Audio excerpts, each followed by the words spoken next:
Assalamualaikum warahmatullahi wabarakatuh. Sebelumnya, sempatkan menulis sholawat kepada Rasulullah Shallallahu Alaihi Wasallam di kolom komentar. Insya Allah bisa menjadi bukti kecintaan kita untuk mendapat syafaat kelak di akhirat. Semoga kita tetap dalam keadaan sehat walafiat dan selalu diberikan rezeki yang berlimpah oleh Allah Subhanahu wa Ta'ala. Amin ya Rabbal Alamin. Saudara-saudaraku yang dirahmati Allah, sholat merupakan ibadah utama dalam Islam yang memiliki kedudukan sangat agung. Ia menjadi tiang agama, pembeda antara orang yang beriman dan yang tidak, serta sarana komunikasi langsung antara seorang hamba dengan Robnya.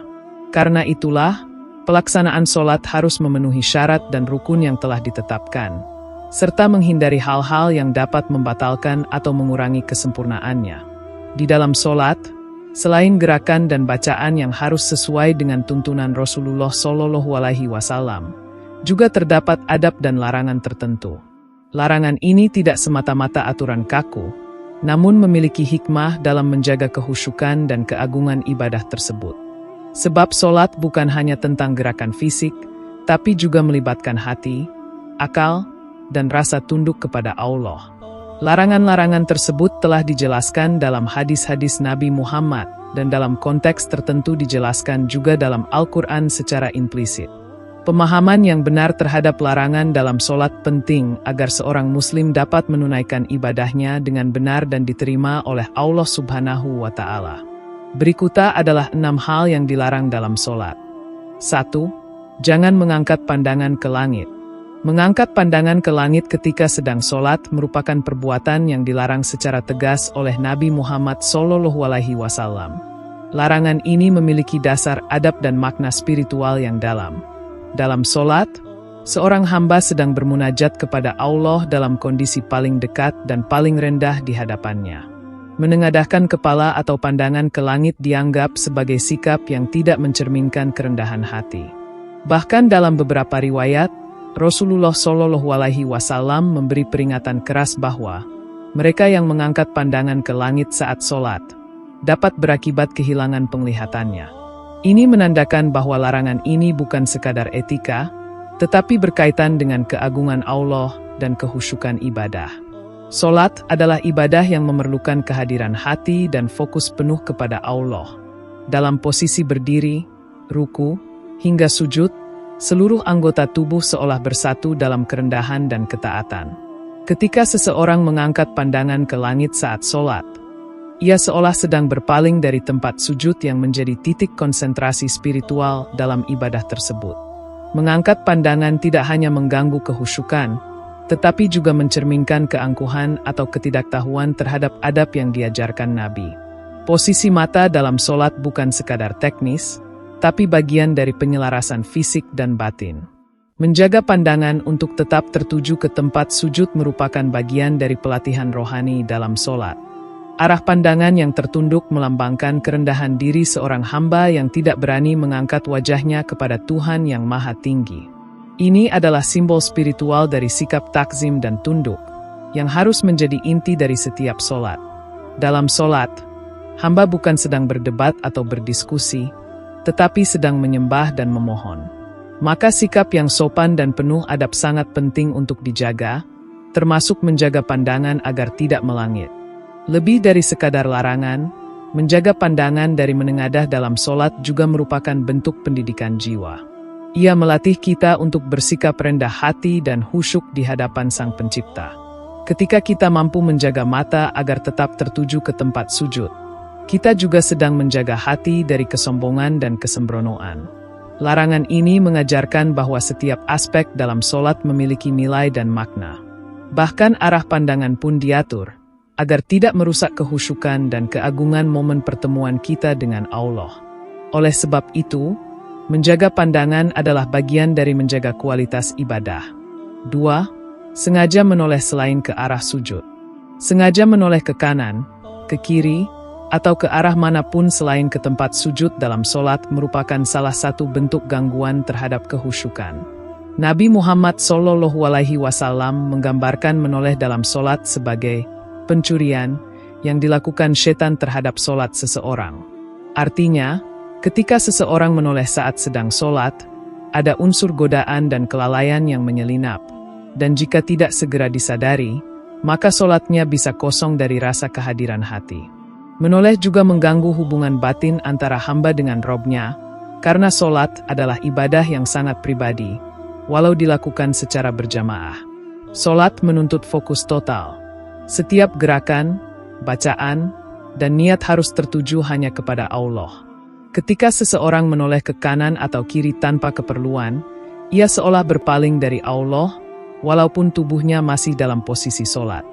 Perpalingan ini, walau mungkin tidak membatalkan sholat secara hukum, namun ia mencederai nilai kehusyukan dan spiritualitas ibadah. Sikap seperti ini bisa menjadi kebiasaan buruk jika tidak dikoreksi, sehingga lama-kelamaan seseorang bisa kehilangan rasa tunduk yang seharusnya dimiliki dalam ibadah. Menoleh juga bisa menjadi gerbang masuknya was-was dan lintasan hati yang mengganggu konsentrasi. Awalnya mungkin hanya sedikit menoleh karena mendengar suara atau merasa terganggu, namun bila tidak ditahan, bisa berkembang menjadi perhatian kepada hal-hal di luar sholat. Maka, para ulama menekankan pentingnya menahan diri dari menoleh secara sengaja.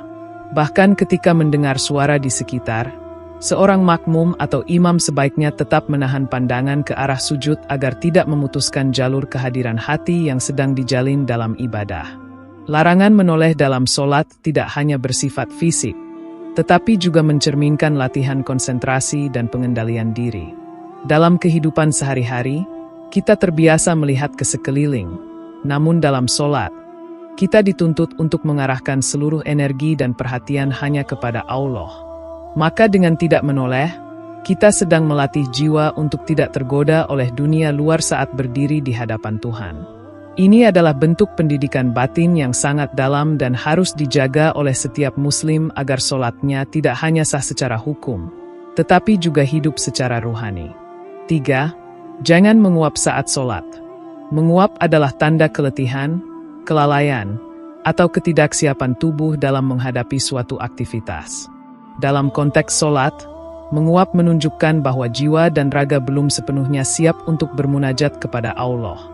Rasulullah Shallallahu Alaihi Wasallam mengajarkan agar kita menahan menguap sebisa mungkin dalam sholat karena hal itu datangnya dari setan.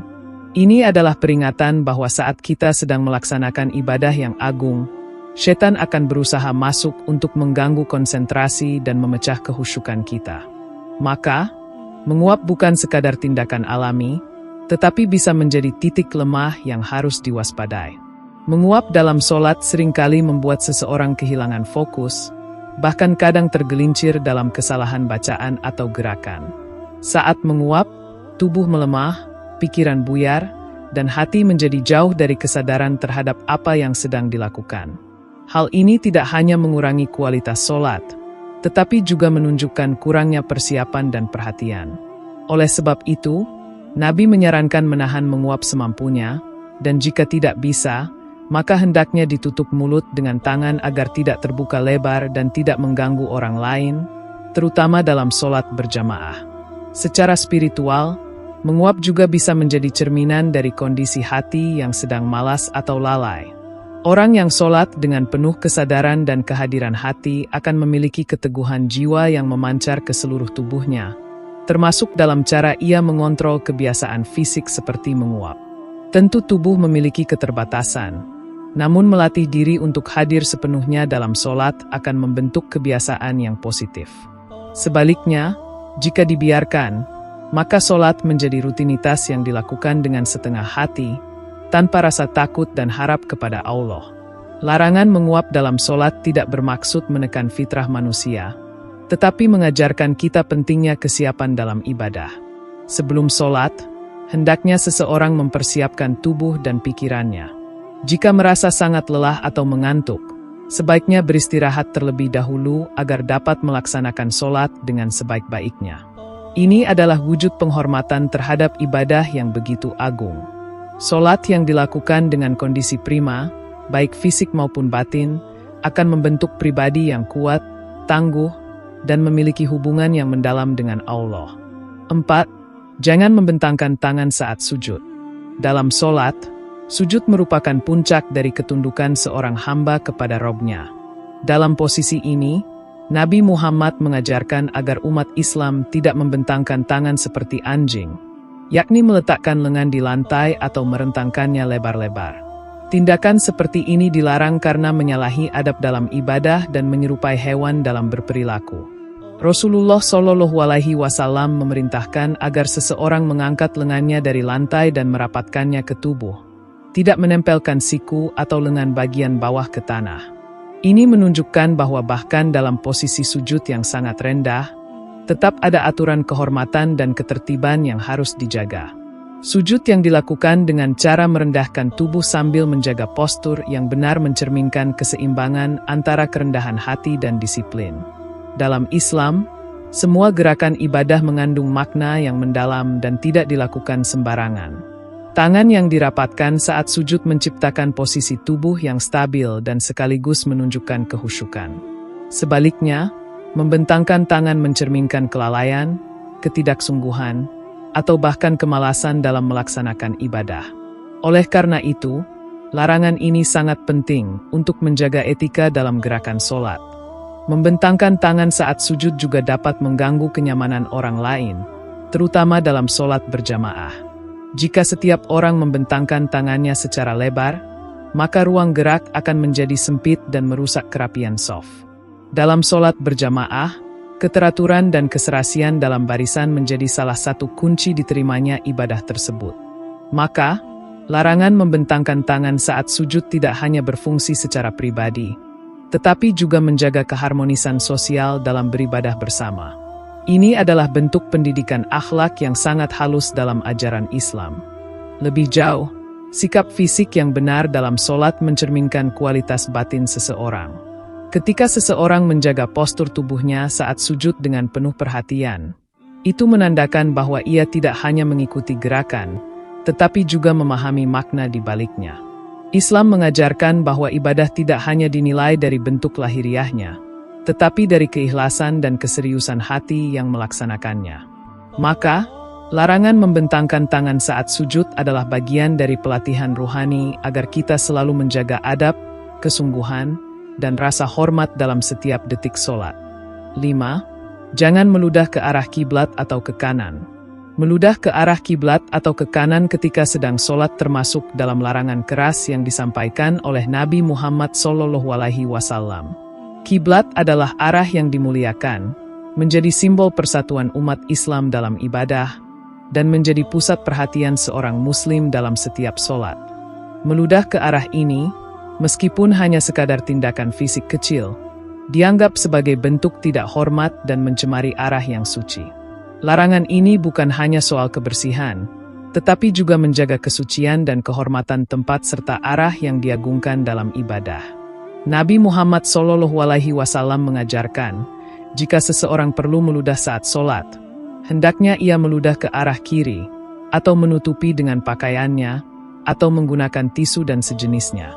Ini mencerminkan ajaran Islam yang sangat menjunjung tinggi kebersihan, kesopanan, dan penghormatan terhadap ibadah. Bahkan dalam kondisi terdesak, Islam tetap memberikan petunjuk etis agar tindakan meludah tidak sembarangan. Dalam konteks sholat berjamaah, tindakan meludah sembarangan juga dapat mengganggu orang lain dan menciptakan ketidaksenangan di lingkungan ibadah. Meludah ke kanan juga dilarang karena pada sisi kanan terdapat malaikat yang mencatat amal baik seseorang. Maka, menunjukkan adab kepada makhluk Allah, termasuk malaikat, juga merupakan bagian dari etika dalam Islam. Sholat adalah momen ketika seseorang berada dalam pengawasan penuh Allah dan juga disaksikan oleh para malaikat. Maka tindakan yang tidak sopan seperti meludah ke kanan mencerminkan kelalaian terhadap kehadiran spiritual yang ada dalam sholat. Setiap tindakan dalam sholat memiliki konsekuensi ruhani yang tidak bisa dianggap sepele. Larangan ini mengajarkan bahwa bahkan tindakan yang tampak remeh pun diatur dalam Islam demi menjaga nilai-nilai ibadah. Dalam sholat, setiap gerakan, pandangan, bahkan reaksi tubuh, harus dilandasi oleh kesadaran dan tanggung jawab sebagai seorang hamba. Tidak ada ruang bagi kekasaran, ketidaksopanan, atau kebiasaan yang meremehkan. Solat adalah bentuk tertinggi dari komunikasi spiritual antara manusia dan Allah, dan oleh karena itu harus dijaga dengan penuh hormat dan kebersihan. Melalui larangan ini, Islam menanamkan rasa takzim dan kepedulian terhadap kesucian ibadah dan lingkungan sekitar. 6. Jangan mendahului imam saat solat berjamaah. Mendahului gerakan imam dalam solat berjamaah merupakan salah satu bentuk pelanggaran terhadap tata tertib yang telah ditetapkan Rasulullah SAW. Dalam solat berjamaah, imam adalah pemimpin yang ditunjuk untuk diikuti oleh makmum. Ketika makmum bergerak lebih cepat dari imam, baik dalam rukuk, sujud, atau bangkit dari sujud, itu menunjukkan kurangnya adab dan ketertiban dalam ibadah. Rasulullah SAW memberikan peringatan keras terhadap orang yang terbiasa mendahului imam. Bahkan menyatakan bahwa dikhawatirkan wajahnya akan diubah menjadi wajah keledai sebagai bentuk kehinaan atas perbuatannya. Solat berjamaah bukan sekadar kumpulan orang yang melakukan gerakan yang sama.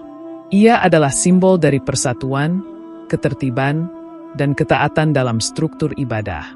Setiap orang memiliki posisinya, imam sebagai pemimpin, dan makmum sebagai pengikut.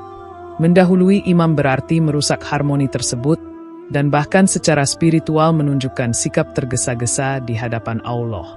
Ketergesaan ini bukanlah bentuk semangat, melainkan bentuk ketidaksabaran dan ketidaksopanan terhadap pemimpin dalam ibadah yang telah Allah tetapkan sebagai sunnah Rasulullah SAW.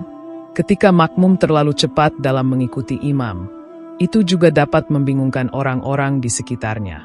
Shaf menjadi tidak seragam, gerakan menjadi tidak sinkron, dan konsentrasi orang lain pun bisa terganggu. Dalam solat, kebersamaan dan keselarasan adalah nilai utama. Maka menjaga gerakan agar selalu mengikuti gerakan imam, bukan mendahuluinya, adalah bentuk penghormatan terhadap nilai kebersamaan dalam ibadah. Ini adalah cerminan dari tatanan sosial dalam Islam, di mana seorang muslim diajarkan untuk tunduk terhadap aturan dan pemimpin dalam kebaikan. Selain sebagai adab terhadap imam, mengikuti gerakan imam secara benar juga menunjukkan kepekaan rohani seorang makmum. Orang yang benar-benar khusyuk akan fokus mendengarkan bacaan imam, meresapi setiap gerakannya, dan mengikuti dengan penuh rasa hormat. Mendahului imam berarti kehilangan momen tersebut dan mengubah solat menjadi aktivitas mekanis tanpa ruh. Maka, dengan menahan diri dan menyesuaikan gerakan dengan imam, kita tidak hanya menjaga kesempurnaan solat, tetapi juga melatih diri untuk bersabar, disiplin, dan menghormati tatanan dalam agama. Saudara-saudaraku yang dirahmati Allah, solat bukan hanya sekadar rangkaian bacaan dan gerakan, tetapi merupakan bentuk ibadah yang menuntut kesungguhan, kehusyukan, dan ketundukan penuh kepada Allah. Larangan-larangan yang disebutkan oleh Rasulullah SAW bertujuan untuk menjaga kehormatan dan nilai spiritual dari ibadah tersebut agar tidak berubah menjadi rutinitas kosong. Setiap larangan yang dijelaskan oleh Nabi dalam solat tidak terlepas dari nilai-nilai adab, kesopanan, serta etika spiritual yang tinggi. Islam mengajarkan bahwa solat adalah momen suci, sehingga harus dijaga dari segala bentuk perilaku yang merusak makna dan kehusyukannya. Dengan memahami dan mengamalkan larangan-larangan ini, seorang muslim dapat meningkatkan kualitas solatnya. Sebab solat yang khusyuk dan benar sesuai tuntunan Rasulullah SAW adalah kunci untuk meraih keberhasilan dunia dan akhirat. Maka, marilah kita jaga ibadah kita dengan ilmu dan adab yang benar sebagaimana diajarkan oleh Nabi kita tercinta. Demikian yang dapat saya sampaikan. Semoga yang menyimak video ini sampai akhir, terhindar dari neraka, dan dimasukkan ke dalam surganya. Amin ya Rabbal Alamin.